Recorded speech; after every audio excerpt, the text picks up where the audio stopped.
Master Sergeant Wasierski appeared in this interview as a private citizen. His comments, views, and opinions about his experiences are his alone and do not reflect the thoughts, views, or opinions of the United States Army or the United States government.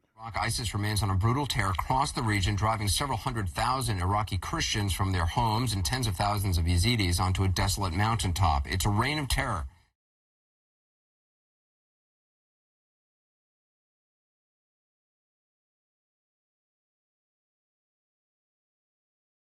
To step up the fight against ISIS, that can mean more airstrikes as well as more military action on the ground.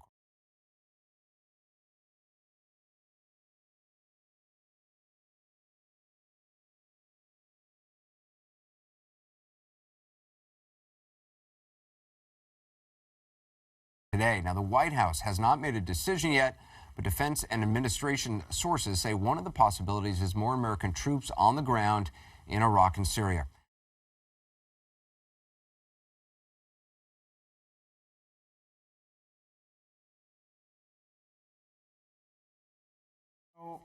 With Operation Inherent Resolve, what was your primary position, kind of your role as a senior NCO in that deployment? Okay, so while deployed to Operation Inherent Resolve, I was a company first sergeant of an infantry company. Not a lot changed from perspective of this deployment versus others as far as like the preparation. We really did everything that we normally did, to get ready for a combat deployment, whether that's achieving our mission readiness status, going through our live fire drills, all that stuff to actually prepare, and then obviously personal readiness. So from an administrative perspective, as a first sergeant, I had a lot more on my plate to get everybody just out the door. Some things that I had never really been privy to on previous deployments is more like, okay, I'm the shooter, let's go do this and make it happen. Now there's this whole other side of it where we're kind of getting ready, had to get everybody ready to get out the door, prepare families, prepare soldiers, so on and so forth. So that, I would argue, is probably one of the largest differences that we had getting ready for this deployment. As far as the deployment itself, it was night and day difference compared to what I was used to. Most of my previous deployments were very kinetic, very force on force, and this really was not. And I think I'd kind of preface it by saying that our partnered force was the mission more so than defeating the enemy. On top of tactics and basic soldiering skills, what other courses, kind of classes would you go through, or would your soldiers go through to kind of prepare them for that environment? To answer it, we sort of tiered it at echelon. So depending on the leadership level position that you were in, kind of dictated the training that you received. As a first sergeant, you're more of an organizational leader. You're not kind of in that direct fight. So I think a lot of it was kind of the law of land warfare, understanding the rules of engagement. And then a big piece was like the cultural aspect of it. There's certain things that are done in Iraq that are not necessarily cultural norms here. So getting to learn those, understand those, and have a decent perspective before I had to go overseas and learn, with my counterpart on site. I think that it was a pretty decent and effective way to get us trained and ready to do that. To answer your question, for some of the more junior soldiers, we did our normal stuff, whether it was, your record qualification, shooting your rifle, making sure you're good at that. But outside of that, mission specific, a lot of language training and a lot of cultural training. What did that support role really look like on ground? If there's one word that I would use to kind of sum it all up, it would be deliberate. This is not like any deployment that I had been on. For a lot of my soldiers, it was their first deployment out the door overseas. As I kind of stated before, the role has always been, more of a kinetic role. We're in the fight. We're the ones doing it. In fact, I had never heard the term advised, assist, and enable until maybe 2 weeks prior to getting on the plane to head over that direction. So, what does that mean? I mean, up front, it means that you're not out front. You're providing the means, the tools, and the training necessary for your host nation counterparts to be successful in the operational environment. How did the U.S. forces and kind of the Iraqi forces see ISIS and ISIL forces there? Were they seen with extreme hate, or just as the enemy, or as an occupier of the state? How did that kind of friction look down there? Well, I think to understand, our partnered forces' feelings toward them, you had to understand the enemy and what it meant for the country.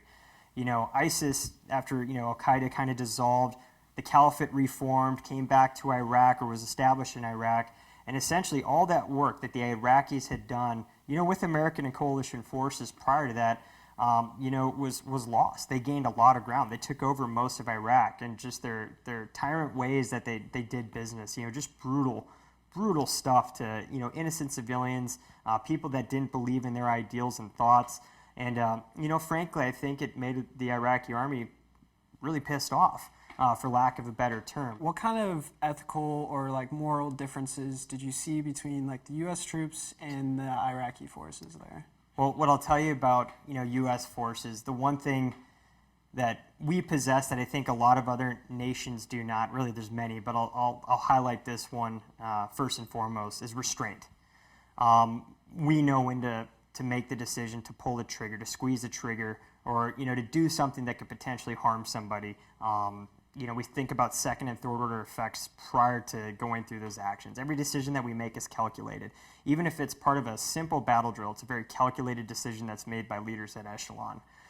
The next thing that I think we have over a lot of other nations, and I think a lot of nations try to emulate, is our NCO Corps. Our NCO Corps is filled with plenty of effective leaders that have, a plethora of experience in education. We're more capable to do things at smaller levels. So the execution of disciplined initiative, I guess within the parameter of our commander's intent, we're able to do that with like minimal mission guidance. I see our partner forces look at us and, how do you do that? Like, this is okay for a sergeant to, go out and lead a formation or to teach a class. It's unreal to them. So I think that's one of the big cultural differences that we had militarily, and I think it's something that they obviously tried to emulate.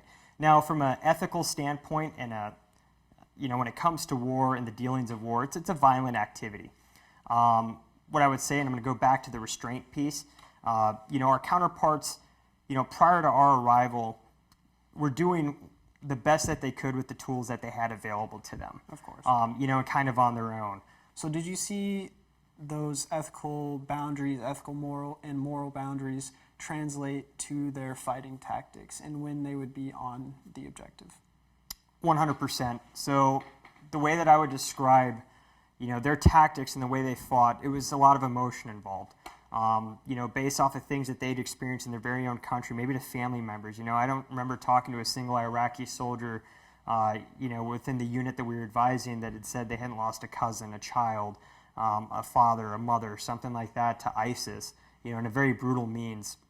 They employed that into their tactics as they were fighting, and I don't want to say it was part of their tactics per se, the way that was doctrinally written or the way that anybody had showed them to fight, but I would say that their spirit to fight was substantially greater than their enemies. It's kind of hard for us who haven't seen combat to really understand that aspect or that relationship between civilian and a friendly force. How did that relationship kind of work out with your troops and the U.S. or the civilian population? If there's one thing that I'll tell you, is you go to a different country, you fight a war in a different nation, on behalf of really the entire civilized population of the world.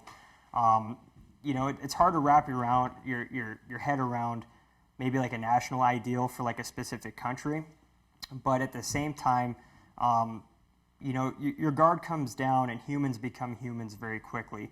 As I see a little Iraqi girl on the street, it makes you think about stuff back home, like my daughter. Yeah. And you look at these human beings and all they want is a shake at life. That's it, a decent life. And for some of these kids, that are, all the way up to 22 years old, all they've ever known is war. They've literally been in a country that has been filled with war since that time. So you almost become emotionally and personally invested and trying to create those opportunities to protect them. They become yours all of a sudden. They become something that's important to you because you can always nest it with something that's back home.